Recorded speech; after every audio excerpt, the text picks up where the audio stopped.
तर hello guys, welcome to my new vlog आणि सगळ्यांना शुभ सकाळ.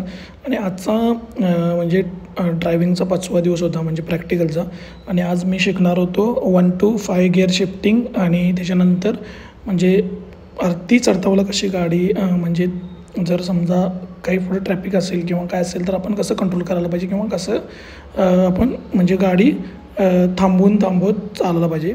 तर आता माझी प्रॅक्टिस चालू आहे. समोर बघू शकताय तुम्ही की भरपूर मोठे चढ आहे आणि ह्या चढाला प्रॅक्टिस व्हायला लागली की थोडं पुढं चालवायचं, गाडी स्टॉप करायची, त्याच्यानंतर परत उठवायचं. आणि यातून माझी काय प्रॅक्टिस व्हायला लागली की बाबा समजा अशी काही सिच्युएशन आली तर आपण कसं होते, पॅनिक होऊन आपला जो क्लच आहे तो लगेच सोडतो आणि त्यामुळे गाडी बंद पडते आणि मागे येण्याचे चान्सेस असतात. मग हे माझी प्रॅक्टिस अशी चालू आहे की बाबा क्लच आहे हे बायटिंग पॉईंटला ठेवून कसं गाडी तिथल्या तिथं उठवा, म्हणजे पुढं चालवावी, म्हणजे जेणेकरून की गाडी मागे येणार नाही आणि आपल्याला म्हणजे मागच्यांना त्रास होणार नाही. या गोष्टीचं माझं आता प्रॅक्टिस चालू आहे. आणि बऱ्याचशा गोष्टी याबद्दल मला सर इन्स्ट्रक्शन देत आहेत. हे बघा, इथं माझं थोडंफार गाडी बंद पडायला लागली, कारण कसं व्हायला लागले, जास्त प्रॅक्टिस नसल्यामुळं काय व्हायला लागले की क्लच माझ्याकडून लगेच सोडला जायला लागला आहे आणि गाडी बंद पडायला लागली. तर ऑलमोस्ट 2-3 वेळा गाडी बंद पाडलेली आहे मी. असं करून चालत नाही, कारण गाडी कसं होते, बंद झाली की थोडंसं मागं येते किंवा उठवताना थोडं मागं येण्याचे चान्स जास्त असतात. त्यामुळं हे प्रॅक्टिस चालू आहे आमची. तर खूप भारी हे सर घेत आहेत प्रॅक्टिस. आणि तर ही चढती थोडीफार पार करत मी वरती घेऊन आलो गाडी. म्हणजे थोडं कॉन्फिडन्स माझा अजून वाढला या गोष्टीचा. आणि त्याच्यानंतर मी रिव्हर्स घेऊन आता खाली चाललो आहे. तर खाली जाताना म्हणजे जेवढा पण वरती जेव्हा चढतीला जातो आहे तेव्हा उतार पण आपल्याला लागत असतात, किंवा घाट सेक्शनमध्ये समजा वेडीवाकडे वळणं असतात, उतार जास्त असतो आहे, त्यावेळेला किती स्पीड आपलं लिमिट असलं पाहिजे, त्याच्यानंतर आपण गाडी कशी कंट्रोल केली पाहिजेत ब्रेकवरतीच, ह्या बऱ्याचशा गोष्टी सर मला सांगत होते आणि ते इन्स्ट्रक्शन मी फॉलो करत होतो. आणि बऱ्याच गोष्टी मला समजल्या. आणि म्हणजे आधी भीती वाटत होती, कारण जास्त मोठा उतार होता त्यामुळं. बट जसं मी खाली म्हणजे जसं इन्स्ट्रक्शन देत होती त्यात पाळत मी खाली जेव्हा येत होतो तेव्हा मला एकदम म्हणजे आल्यानंतर भारी वाटत होतं थोडं, कारण समोरून जेव्हा गाडी येते एखादी तेव्हा आपल्याला खूप घाबरायला होते. कारण टर्नच्या वेळेला कसं होते, आपल्याला गाडी समोरच्या गाडीचा अंदाज नसतो, गाडी अचानक येत असते, त्यामुळे आपल्याला थोडी भीती वाटत असते. आता हे बघा, हे उतरलाच बरोबर साईडला गाडी लागलेली होती. आणि ह्यावेळेला कसं घ्यायचं किंवा साईडला दगड वगैरे असतात तेव्हा कसं चालवायचं, या गोष्टी मला म्हणजे कसं अंदाज कसा असायला पाहिजे गाडीचा, कोणत्या म्हणजे लेनला आपण गाडी ठेवली पाहिजे, या बऱ्याचशा गोष्टी घाट सेक्शनमधल्या मला सर सांगत होते, किंवा चढतीला कसं असायला पाहिजे या गोष्टी सांगत होते. आणि भारी एक्सपिरियन्स हा आला मला.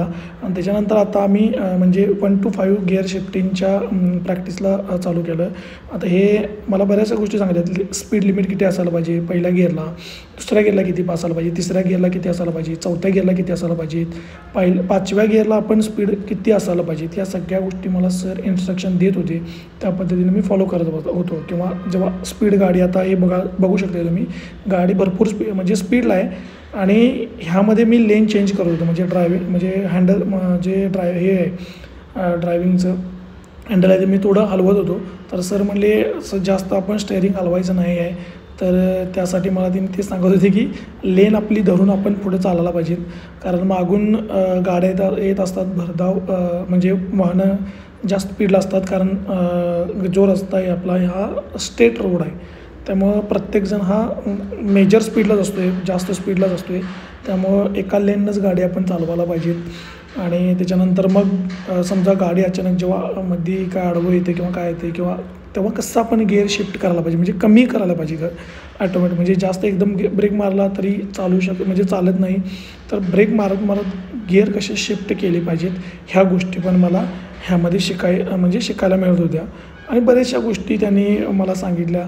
आणि म्हणजे क्लास लावण्याचा एक भरपूर फायदा झाला. म्हणजे जेव्हा हायवेला जेव्हा काहीतरी, आता हे युनिव्हर्सिटीच्या येत आहे त्यामुळे युनिव्हर्सिटीच्या तिथं मोठा स्पीड ब्रेकर आहे, त्या स्पीड ब्रेकरच्या वेळेला म्हणजे जेव्हा आपण 5व्या गिअरवरनं डायरेक्ट तिसऱ्या गिअरवर जेव्हा शिफ्टिंग करत असतो गाडी, तेव्हा कसं करायला पाहिजे, किंवा अचानक गाड्या म्हणजे डायव्हर्जनला गाड्या जेव्हा आडवा येतात तेव्हा आपण स्पीड लिमिट किती ठेवलं पाहिजे, ह्या बऱ्याचशा गोष्टींचा मी म्हणजे त्यांनी माहिती देत होती आणि त्या गोष्टी मी ऐकत होतो प्रॉपरली, कारण इथून पुढं मला त्या फॉलो करायच्या होत्या. आणि म्हणजे जे नियम आहेत ड्रायव्हिंगचे ते आपण फॉलो केलेच पाहिजेत.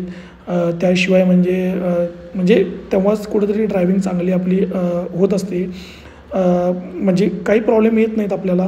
त्यामुळं आपण जे रूल्स फॉलो दिलेले आहेत ते फॉलो करणं गरजेचंच आहे. आणि ह्या गोष्टी मी आता करत होतो किंवा शिकत होतो. त्यांनी बरेचसे मार्गदर्शन चांगलं केलं. आता आपल्याला जेव्हा डायव्हर्जन म्हणजे रस्ता क्रॉस करायचा असतो किंवा रस्ता चेंज करायचा असतो तेव्हा इंडिकेटर कुठून द्यायला पाहिजेत, म्हणजे आरसा कुठून बघत यायला पाहिजेत, म्हणजे किती लिमिटपासून पुढं आल्यानंतर जेव्हा आपण क्रॉस करत असतो तेव्हा कुठून बघत यायला पाहिजेत हे पण तिने आत्ता म्हणजे सांगत आहेत मला. आणि ह्या गोष्टीवर मित्रांनो खूप काही सांगण्यासारखं आहे. मी दररोज सांगणार आहे जे मी प्रॅक्टिकल करणार आहे. तर तुम्ही माझे व्हिडिओ नक्की बघत राहा. आणि त्याच्यानंतर व्हिडिओ आवडले असेल तर नक्की चॅनलला सबस्क्राईब करा, तुमच्या मित्रांमध्ये शेअर करा ज्यांना कोणाला म्हणजे त्याचा काहीतरी उपयोग होईल आणि त्यातून त्यांना पण काहीतरी शिकायला मिळेल.